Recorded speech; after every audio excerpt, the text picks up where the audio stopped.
वैष्णवी मैं पुलाव हो गया। की।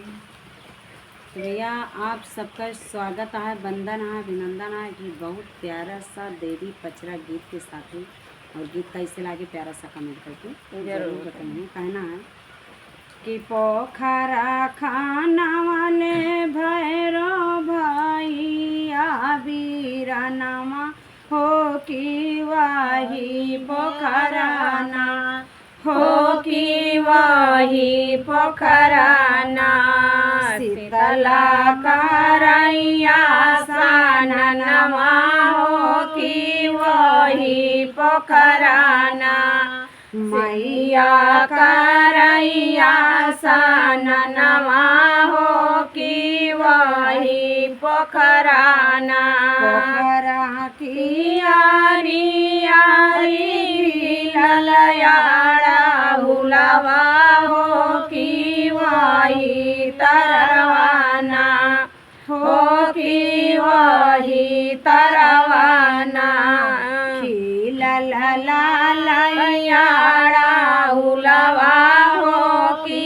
वही तरवाना खिलल ललयाड़ा हुलावा हो कि वही तरवाना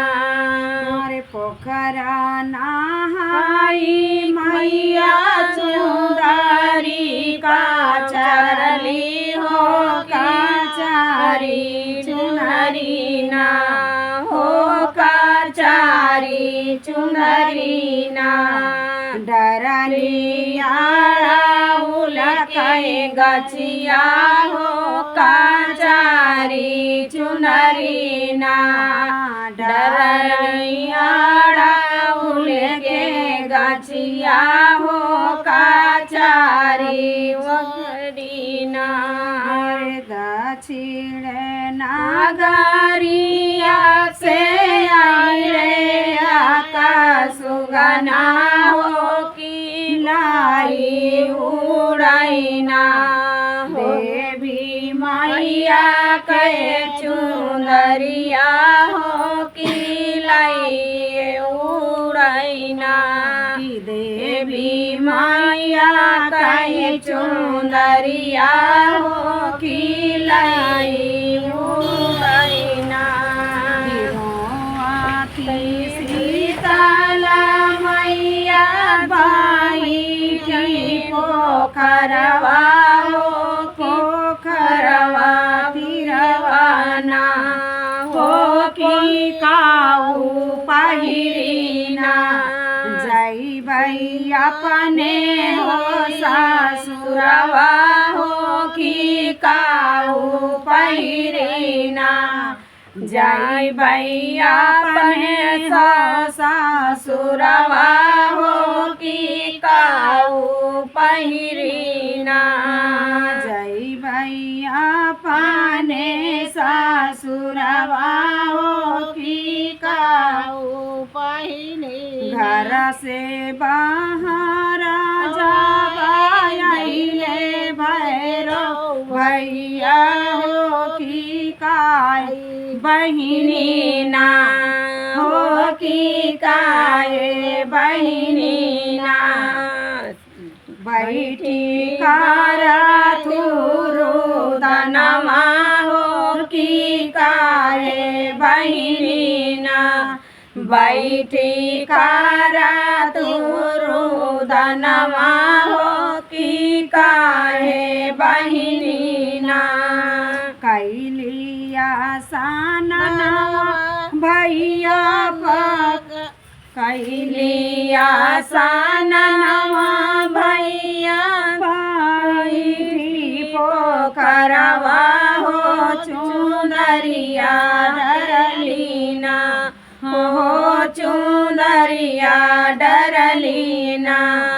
सुखलियाड़ा उलके गछिया हो चुंदरिया डरलीना आधी चुनरिया डरली आधी गई सुखाई हो सुगनवा रे कना हो सुगनवा ये कना मैया मोरी चुनरी लई उड़ाई हो सुगनवा कना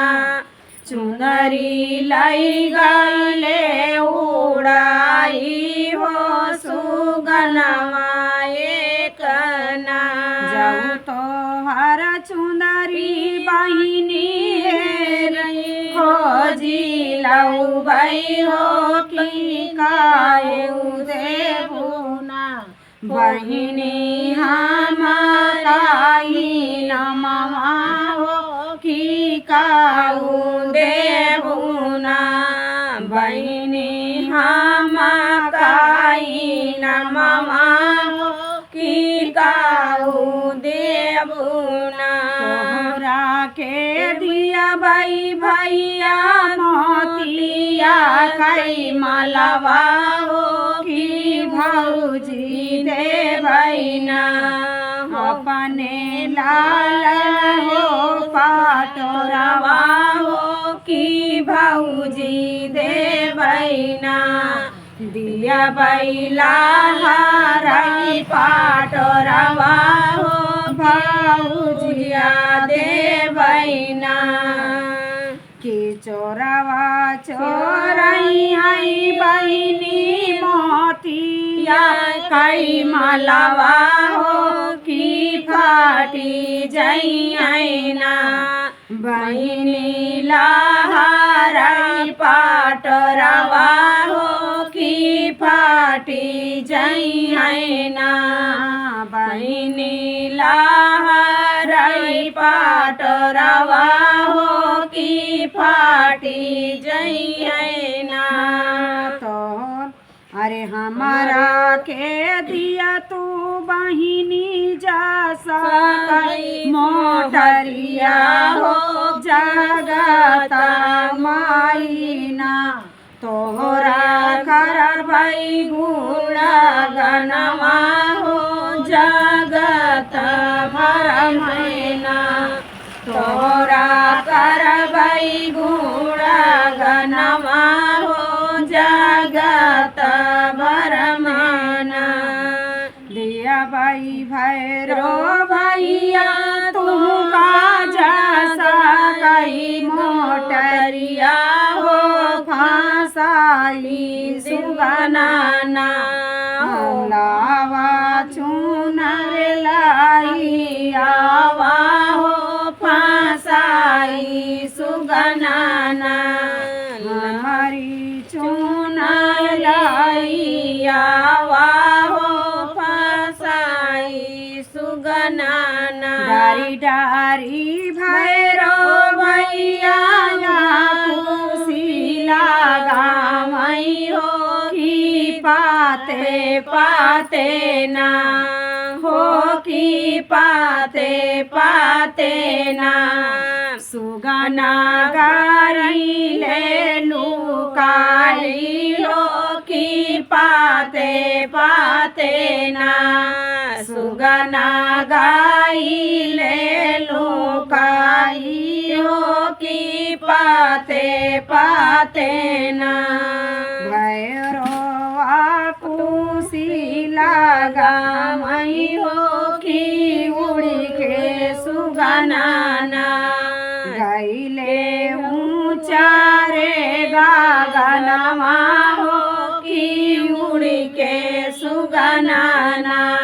गईले ऊंचा रे गगनमा हो की उड़ी के सुगनाना अरे उड़ले आकाश सुगना लाई के चुनरिया हो की धाई लेना श्री हरि जी कई रूपवा सुगना धाई लेना श्री हरि जी कई रूपवा सुगना धाई लेना तोहर चुंदरिया शीतला चोरावा ना चोरावले हो चोरावले की तो हर चुनरी ना चोरले भय कुंठ लोक के चोरावा होगी तो हर चुनरी ना चोरावले भय कुंठ लोक के चोरावा होगी तो हर चुनरी ना। जय माता की। तो दोस्तों आप सभी को प्यारा सा हमारा देवी पचरा गीत कैसा लगा कमेंट जरूर कीजिएगा। हाथ भी